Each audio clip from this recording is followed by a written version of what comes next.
Welcome to Beyond the Weight Family Support. You may be wondering why the name Beyond the Weight. I'm Denzel Jacobs, firstly, your host for this podcast. Beyond the Weight, here at our practice, we recognize that we want to change inabilities into abilities. And that is the main purpose at our practice. But our mission and our vision is always not to have a waiting list. But we also recognize that in the system that we're in at this moment in time, there is a waiting list.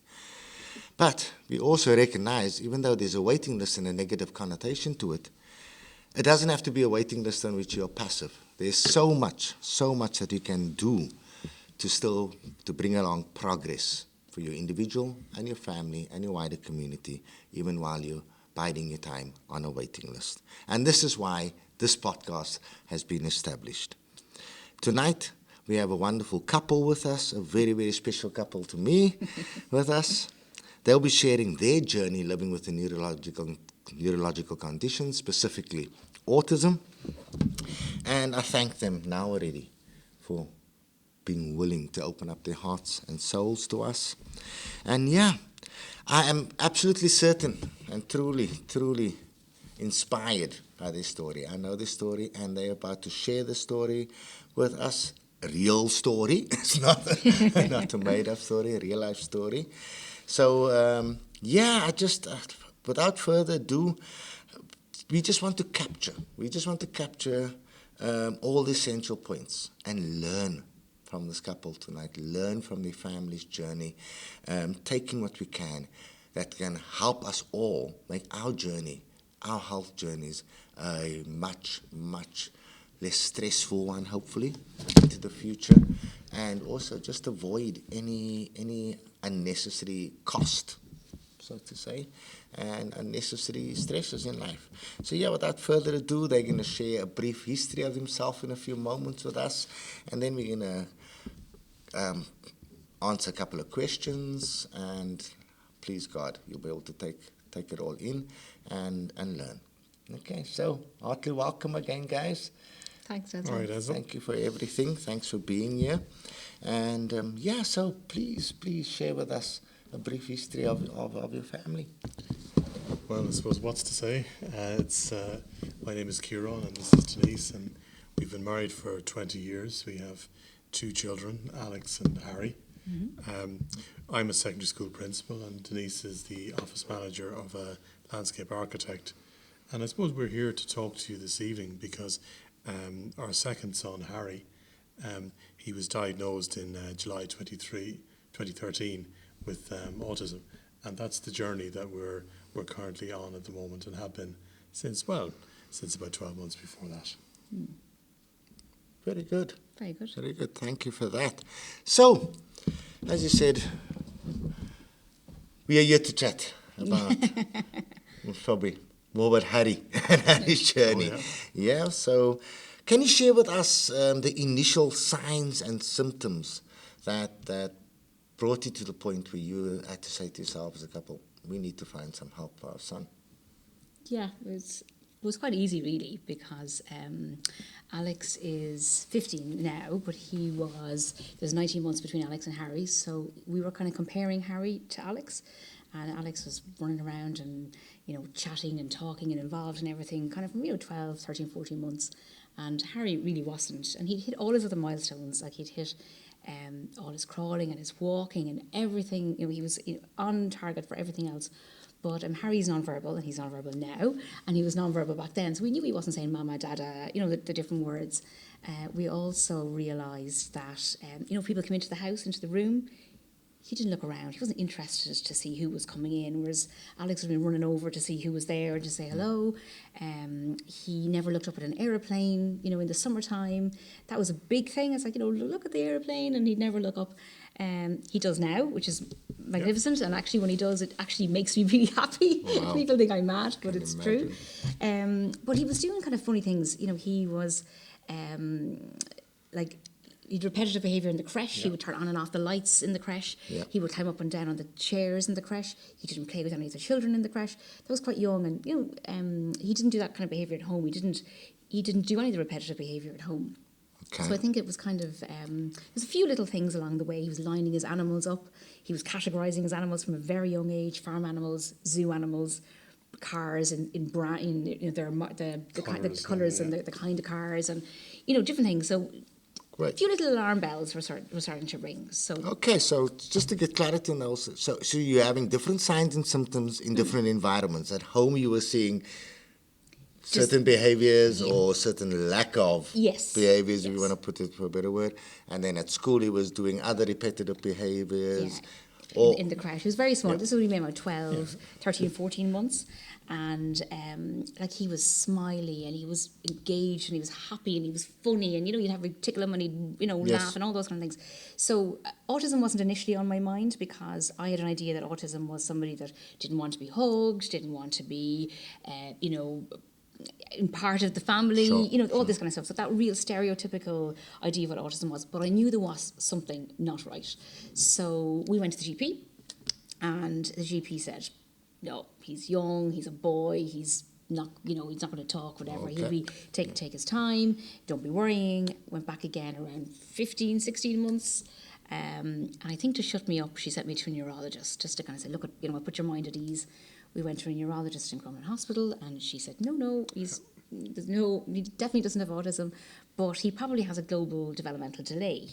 Or you need to see an audiologist, he could be deaf. So we went out with two different So there's all things. these difficulties you are facing now in pursuing a diagnosis. Yes, Not that you wanted a diagnosis for No. your son, but we what knew is it? Yeah, we needed to do something to figure out what was happening. We wanted to try and help. We wanted him to talk. We wanted him to be part of the, engage in the family and all that kind of stuff.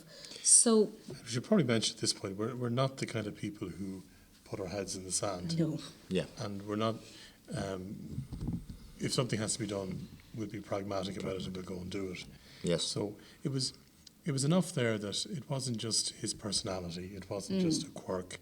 There was something there and it needed to be identified. that's it. So we went down the route of, we didn't think the global developmental delay because he was doing all the things with the categorising and Yes. we didn't think that the GP sort of agreed with us, but we went down the audiology route. So we had his hearing tested, we were booked into sign language lessons, we were sure he was deaf or had some hearing difficulty, and then we were told he could hear the grass grow. So now we're really Back to square one. one.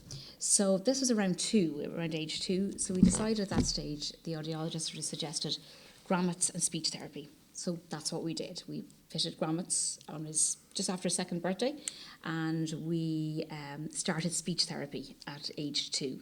And we wasted so much money on that, but we felt we were doing something. We were following through. And then we And we're doing all this, just to be clear, all this is being done without an official diagnosis. Yeah, no diagnosis. You're on grommets No. and speech and language therapy. Yeah, so Okay. we had to go private on everything because there was nowhere. We had booked in for an assessment of need, but I think at that stage, there was a 3-year waiting list. Waiting list again, yeah. And plus he was young, so they weren't really going to look at him. But what I would always say to parents is follow your gut, trust your gut. I knew from very early, and I think if professionals listened to parents, listened to the mums and dads, I think we'd maybe get a diagnosis earlier. And let's be more realistic here. Listen to the mums. Let's I'm be glad you said honest that. here. Because look, different parents will approach this in different ways. And, Of course. And even within the same family, you'll approach different ways. I was more hesitant about going down the route of an autism diagnosis. I thought, I think we're a bit early here. But Denise knew. And I had a longer journey to get to that point. Yes. But it was important for, you have to support each other. That's part of the deal, and you have to make sure that you're going down this path and you work together on it. Yeah. That's very important. Very important. Yeah. Very, very important point. Thanks for that, Ciaran and Denise. So, right, we're not at the official diagnosis.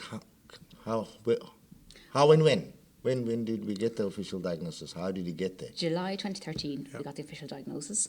We went private. You had, with your contacts in the education sphere, we were able to kind of find a recommended psychologist, and there were some psychologists recommended that, but they want to see him at night or in the evening. And I was like, no, if I do this, I want to do this right. Yes. So we went with a lovely lady, and she diagnosed him on the 13th of July, 2013. And very quickly, and basically said, yes, your child has autism. And she observed Okay, him and in the this crash. is, sorry to break your word, this is now on the back of spending a fortune on getting grommets, you're doing speech and language therapy. I assume you're seeing no progress for your son, so now you're back again, so to say, to square one. Yes. We need to get down to the bottom of this, and you land up. Now, what we did do in the meantime, we changed the speech therapist. So that's one thing I'd always say. You might start with one therapist, but they may not be the right therapist for you. So I think, again, go with your gut. We were with a therapist. She was a lovely lady, but I think Harry was too young for her.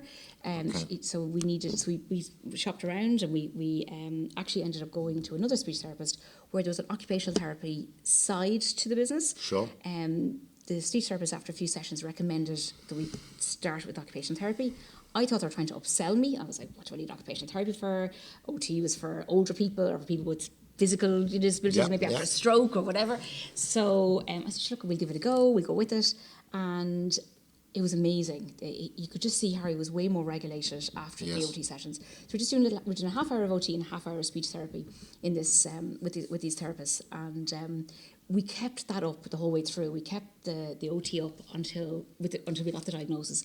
And I think the psychologist was actually surprised that we had a speech therapist and we had an OT before we did diagnosis. Before you even died. But I needed to do something. I just had to. You just had that gut feeling that, Yeah. and you got to go with your gut. But it was really like in the OT side of it. At that point, it was sliding down a slide, bouncing around in a ball pond. It was real simple stuff, and then I was doing that at home. So I suppose we were doing that, and that's I suppose that was kind of going on in the background. Plus, we didn't go swimming because of the grommets. So Harry used to love swimming. We couldn't go swimming with the grommets because he wouldn't wear the earplugs. Yeah. So we had to give him some other sort of form of of input. Of input, exactly. You knew you had to give him input. You just didn't know exactly what input yet. And we maybe didn't have that terminology. No, we hadn't a clue. Yeah. Didn't have a clue at that time. So, you received official diagnosis. Yep. And as you said, very quickly. Why the very quickly? Did you have doubts because it was so quickly? Or did they very quickly actually instill confidence that there's our answer?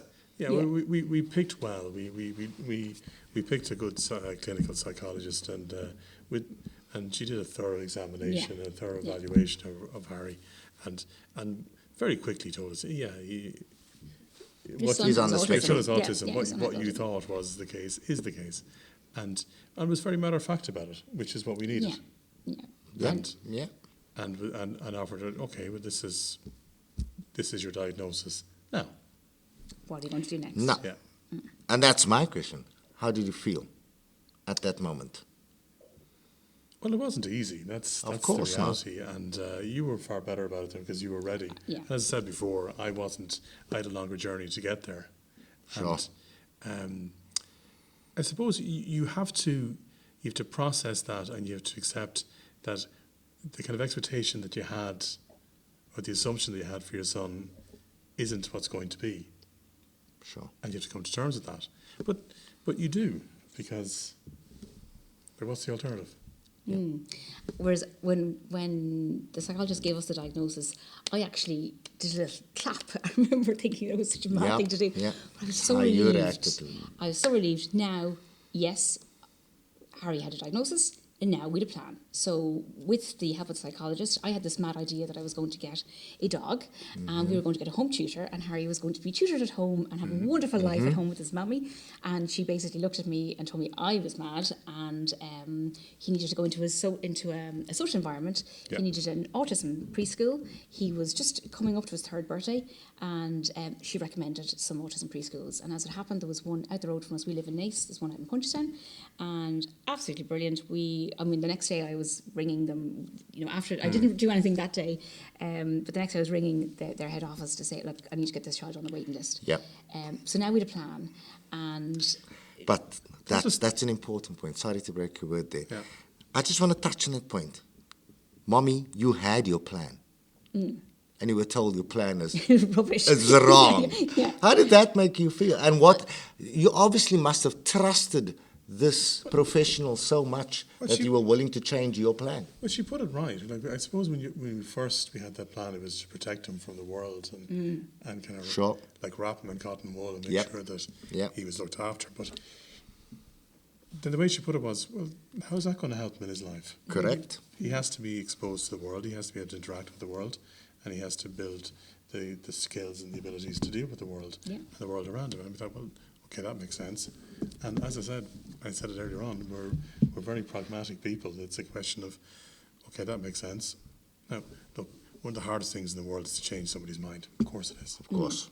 But when it comes to your child, Yeah, you listen to you listen You to want the experts. best. Now, saying that, we have listened to people and gone down one road, and then midway through say, I don't think this is really for us.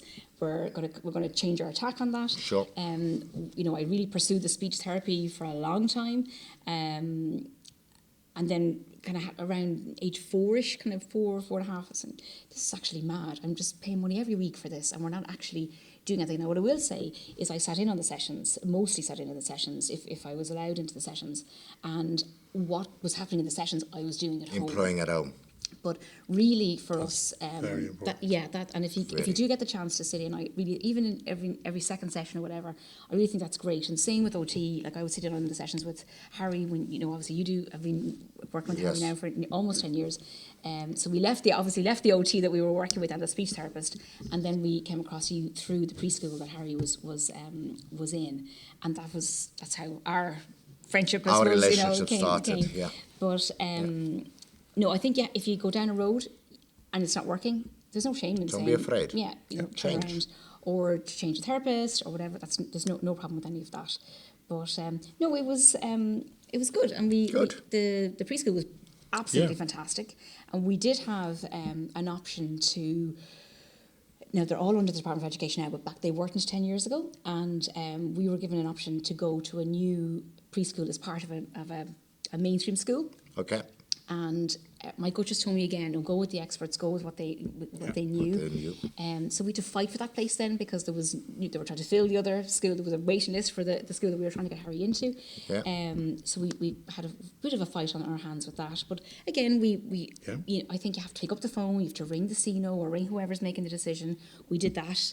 We met with our CNO. She was a lovely lady, and they have an awful hard job. They have all these children to place in schools, and then they've all these parents shouting at them, and they don't have all the resources. So we understood that, but we still made our point very clearly. And one thing that we did do, we tried to personalise it. And I know again, a bit mad, but it's something I take. Any parents that I talk to, and I often talk to parents who've just been diagnosed or are, you know, in the process of being diagnosed, friends and family, you know, refer me to go have a chat with them. But I say, put the picture of your child on the folder, because inevitably you will have a folder of, you know, all your assessments and all your documents and all the stuff that has happened.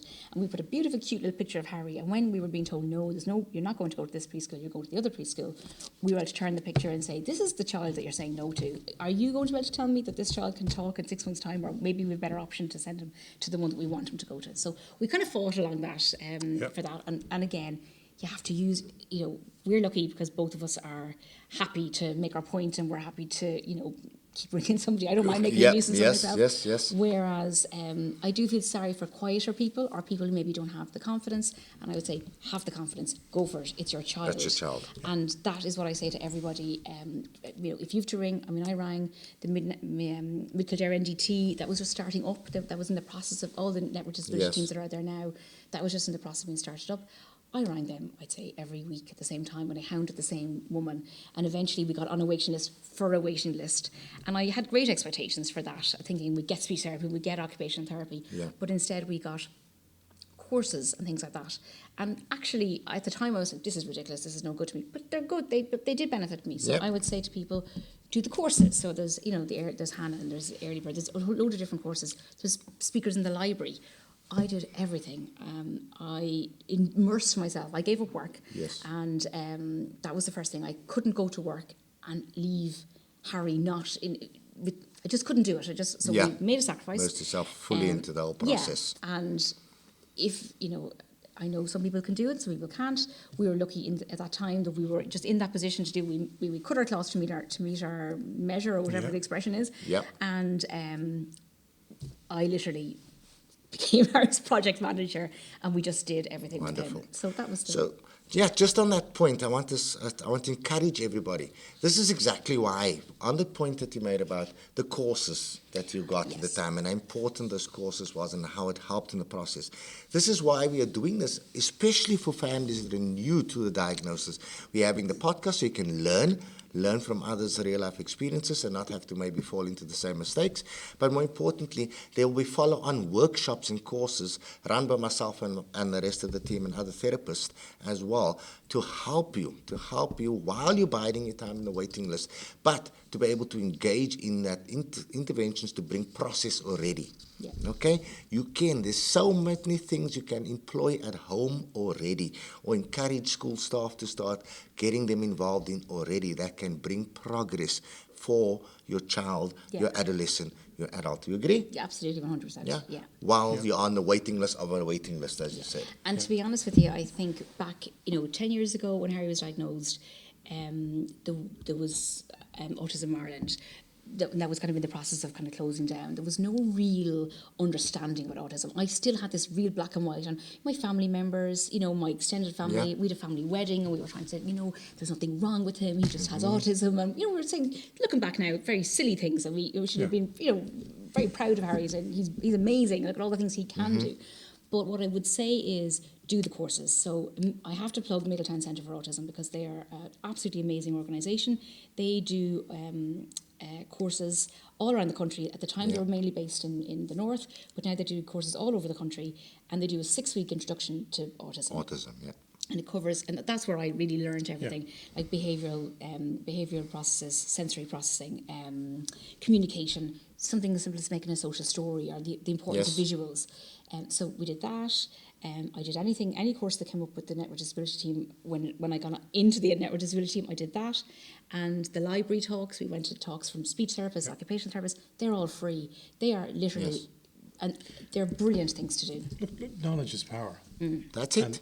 And in a perfect world, we would all have in our 21st century Western democracy, we would all have access to speech therapists and behavioural psychologists and occupational therapists, and these should come as a matter of course for everybody, but they don't. They don't. And that's the reality. And you can give out about it and rend your garments and tear your hair out. It won't change it. Correct. You have to make the best of the situation you're in. And sometimes while you're waiting, the person who's losing out is your child. Yes. And then, like, if you look at schools, for example, if your teacher changes every year, then they need about 6 weeks every single year, the new teacher, to get used to your child, to get used to the setup. If you tot that up over 8 years, that's a whole year gone. And we worked that out, that Harry probably, through no fault of the school, but he probably lost out on a year of tuition because people had to get used to him and get used to change and get used to coming into the class. But what you can do around that then to kind of mitigate against that is make sure that you're the teacher who's coming in the following year. And like Harry was in an ASD class in a mainstream school. Yes. We had started him in our local school, and it just didn't include him. It wasn't an inclusive school, so we moved him to a smaller school. But then the principal worked with us, and we asked the principal every year, if the teacher's changing, who's the teacher? Can we meet them? And then we would give a rundown on Harry. We'd get the teacher to come in, the previous teacher to come in, the SNAs generally. Effectively interviewing the teacher. No, we were telling the teacher. No, we were telling the teacher about Harry. This is what he likes, what he doesn't like. Here's good.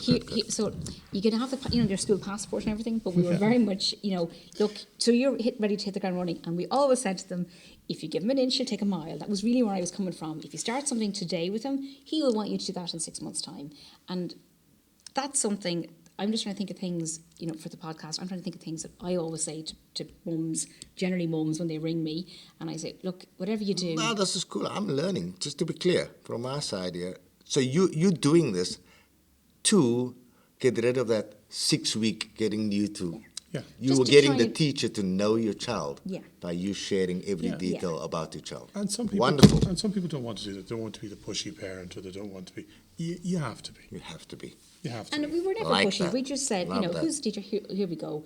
Can we weren't, you know, ramming anything down their throats. We were just saying, here's Harry.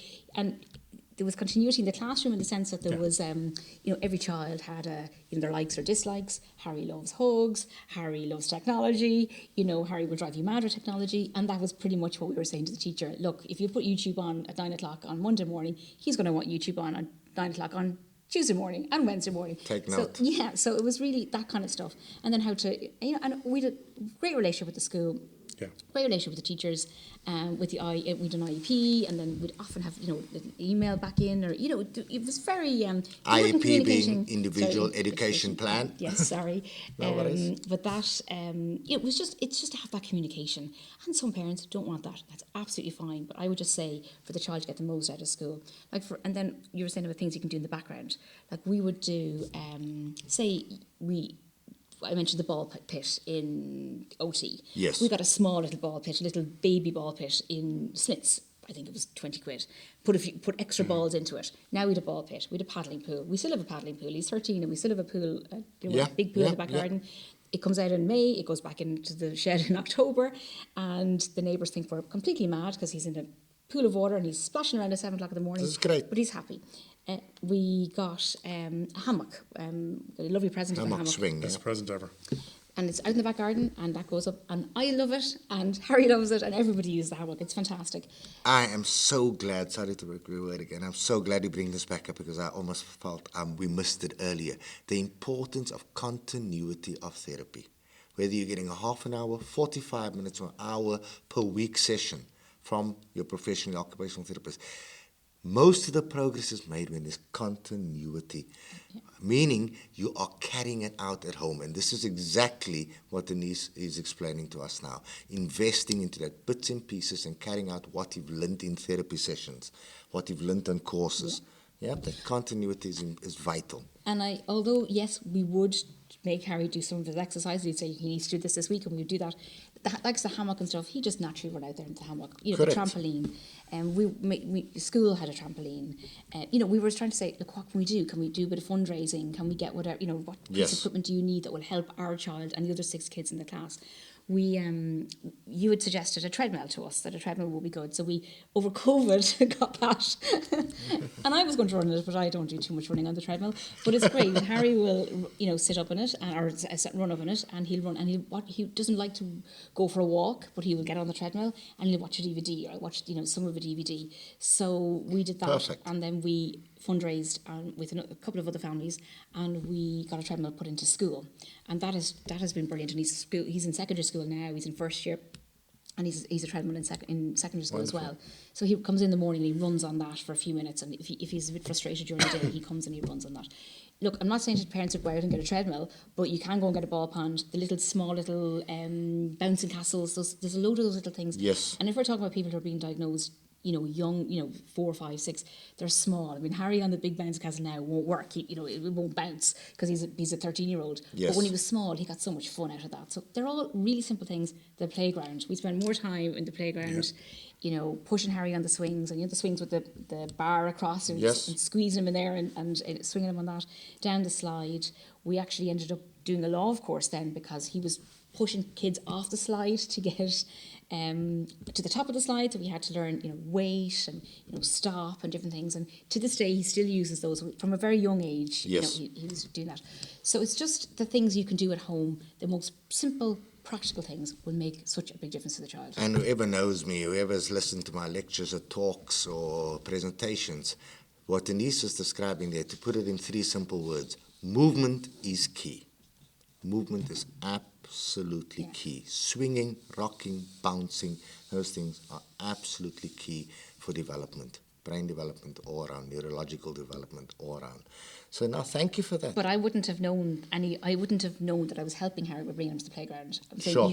That's something to do, but it's also helping your child. So it's fun, you know. It's fun. It's fun activities, and it's everything. And Tato Park. It's you just know. like it's just being aware that you're you know. not hiding them away from the rest of the world either, Yeah. and No, exposing them. we never, and we get great fun out of Harry. Harry, as I said, is non-verbal. He can be quite loud sometimes, and it's quite funny to see people's reactions sometimes. You know, Yes. It's fine from a smaller child, but it's, you know, we could be in Tesco's and he could make a noise and everybody looking at you. But we're very proud of Harry, and he talks with an iPad, and he uses an app called Prolocchio to go, and he will type out, I want Tiger Cobb. Yes. To somebody, I might say no bread today, and he'd say I want Tiger Cobb to the person working in Tesco's, and they're a little bit freaked out. People kind of know him now around Nace, but it's Fantastic. yeah, you have to see the fun side of it. Yeah.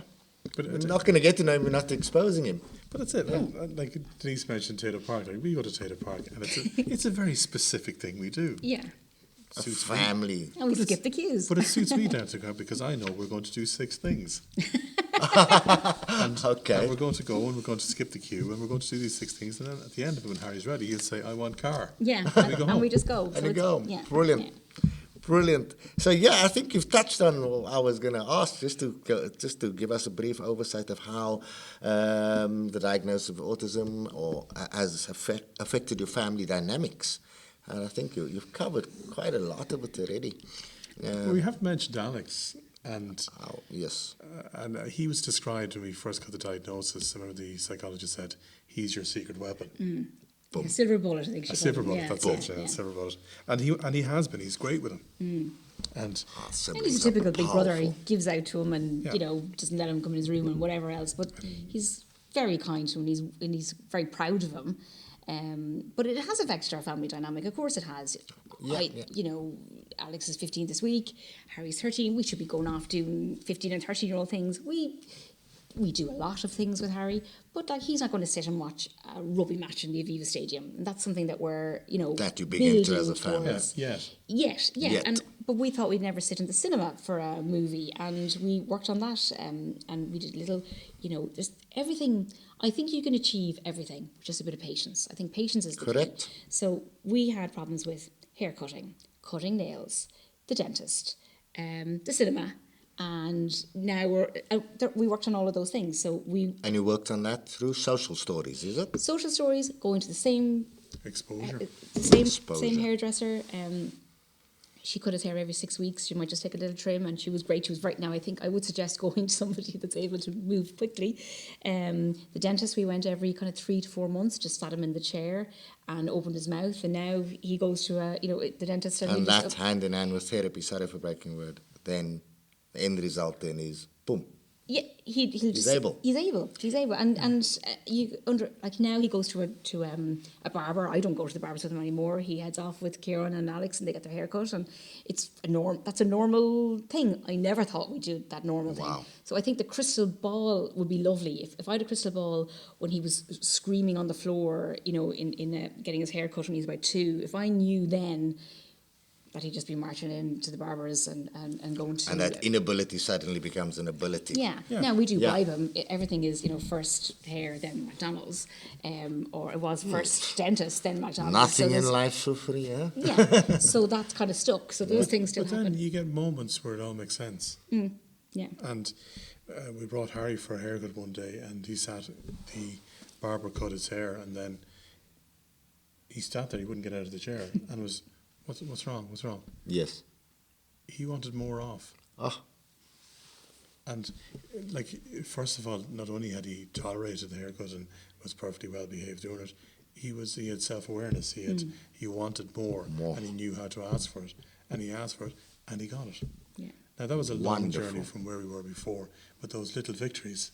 Yeah. that's what it's all about. Yeah. It's all about the little victories. Like back to the, recognizing aeroplane. Yeah. Yep. Yeah, absolutely. That's a victory. Yeah. And we got to celebrate those victories Yeah, at that's all it. times. But I think with patience, I think you can't. So as I was saying about mentioning those things in the sense of there was a lot of patience. We left a lot of cinemas early, a lot of movies midway through, or he'd get very loud, and I'd Yes. be maybe a bit embarrassed, and I'd leave, and we'd go to a movie that he's very interested in films, and he'd say this movie's coming out on this date, and I said we can't go today. We might go in 3 weeks' time when it's less busy. That was my problem. I had a problem with him making noise, and I had to get over that. So now we go to the cinema, and he eats, eats throughout it, and then we wait. We're actually the last people to leave the cinema now because he waits for all the credits to roll. Wow. And they're literally there with their bags waiting to pick up after the people, and I never thought we'd get to that. So it's just patience. So Yeah. I think this podcast is to sort of give an insight, but also it's to give a bit of hope that This is actually- inspiring. Well, we don't see any of this as inspiring. We don't. It's This your is life. just it's our life, and we're doing this for Harry, and we're not the only parents doing it. We're just happen to be people that you've asked to talk about it. But I think if just little bite-sized victories along the way, and you may not have them for 2 years, and then boom, you have a little, And then sometimes it's about managing your expectations as well. Like we go on holidays. We go on and we get on a plane and we fly, but we know 2.5 hours is pretty much our 3 That's hours the we're limit. kind of And we'd love to go to South Africa. We'd love to go further, and we're not ruling that out. We'll get there. But Patience. not quite yet. Yeah, because he's so addicted to technology, he wants Wi-Fi, and we can kind of get so far without Wi-Fi, and we've had probably twice a meltdown, and you've lovely air stewards asking you, is there something you can do? And I remember saying to one lady, if you can give me Wi-Fi, fine. If you can't, just leave me alone. Just leave me alone. And eventually you settle down. But, again, there are things I didn't expect. Soon there'll be Wi-Fi in planes. There is already on certain airlines. But we just need, I think it's just to manage, I wouldn't like my child to be bold. And then on another instance, we were on a flight and we had children behind us, and the mum ended up saying, look at that boy, he has autism and he's been really good in the flight and you're being really bold, because they were messing on the back of the plane. Yes. And I'm thinking, I'm very proud of my son there. So, you've got He's better he's than better them. than them, Better exactly. than them. So just Brilliant. it's expectations. So as I say, we have goals that we're working towards, and we'll get there eventually. Fantastic. Denise and Ciaran, you've really, really opened up our eyes so far. Just so you don't, I don't want you to leave you feeling we missed out on anything. My last question to both of you, goes to both of you. You can, whoever wants to go first. What advice do you have for other families navigating similar journeys at this moment in time? Any neural, it doesn't have to be autism, ADHD, dyspraxia, any neurology.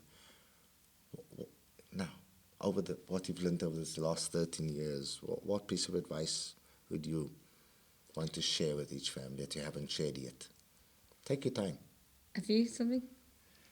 I keep thinking about John Lonergan. And, the John Lonergan, the former governor of Mountjoy Prison. Okay. He talked about, you might have a notion of what child you are going to have, but this is the child you have. Yes. So get busy getting used to that idea and accept, this is the child I have. You might want them to be good at art or be a Premiership footballer. Maybe they are, and maybe they aren't. And you just have to accept from who they are. And once you start with that, that's your foundation. Yeah. Whereas I'd be a bit more practical. Okay. Okay. Tell us. I'd be saying, if you're navigating this journey now and you get your diagnosis, then you need to be strong, and you need to be focused, and you need to know why you're doing this. So I've met parents who feel very sorry for themselves, and our life is terrible, and then I meet parents who just go for it. And to be honest with you, I'd rather be one of the parents that just go for it. And yes, in the background, there are days when you say, oh, it's just, this is hard, and why me, and all this kind of stuff. But they are so few and far between. So what I would be saying is get practical. Get your domiciliary care allowance organised. Get your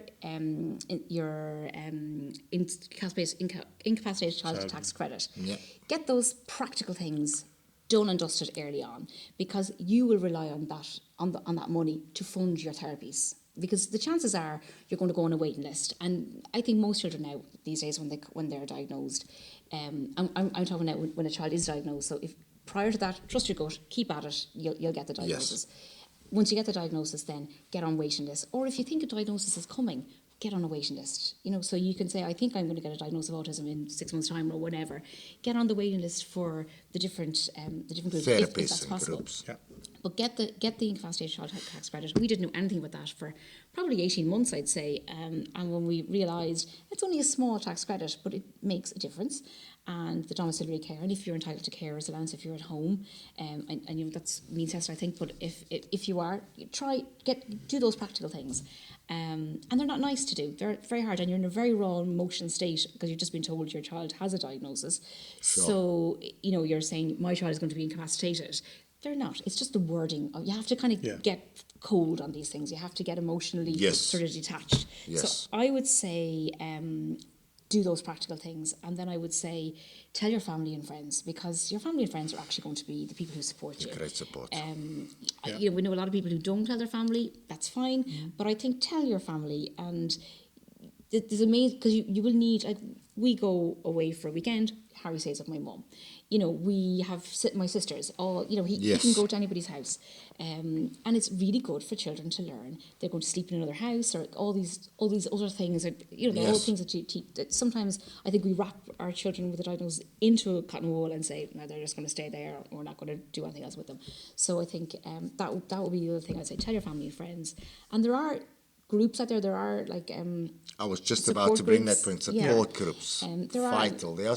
I know it's not for everyone, but no. they are support groups. And you can kind of maybe, like, Kildare Autism Network are a voluntary group here in Kildare. They're absolutely amazing. I'm a member. I don't go to the groups. I don't do the parent meetups. We don't even do the child meetups. I do meetups with, you know, teenagers and with younger kids. Sure. But if there's a course coming, if they've information about different things that are happening, the different groups, like there's you know, GA for all, Rugby for all, the different things. Activities, you can get a lot of information through that point of contact. So you might say the group is not for me, and it certainly wasn't for me. But I have great friends that I met along the way whose kids have autism. They're friends. They happen to have kids with autism.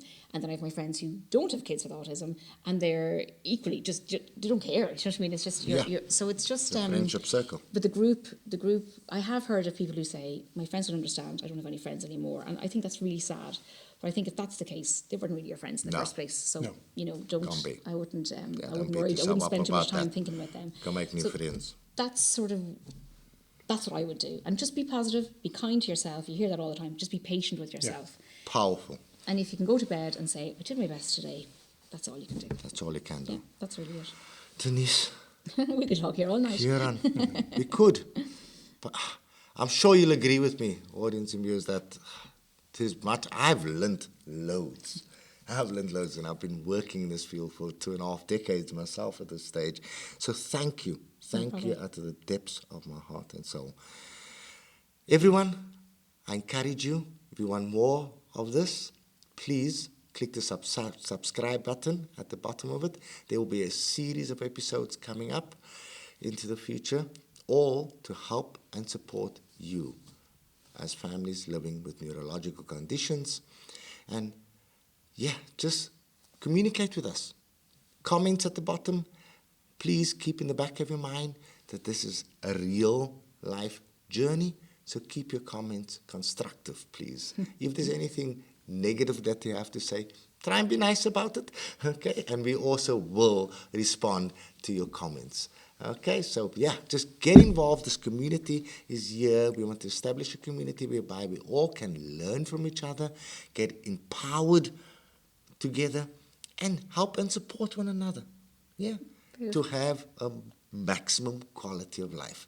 That is the purpose. This is the purpose of my practice, is to give everybody, every individual, every family, every community they live in, achieve maximum quality of life, turning inabilities into abilities. Perfect. And that's our goal, right? And we're going to bring that waiting list down. So stay in touch. Thank you, everybody. Bye-bye. Bye-bye.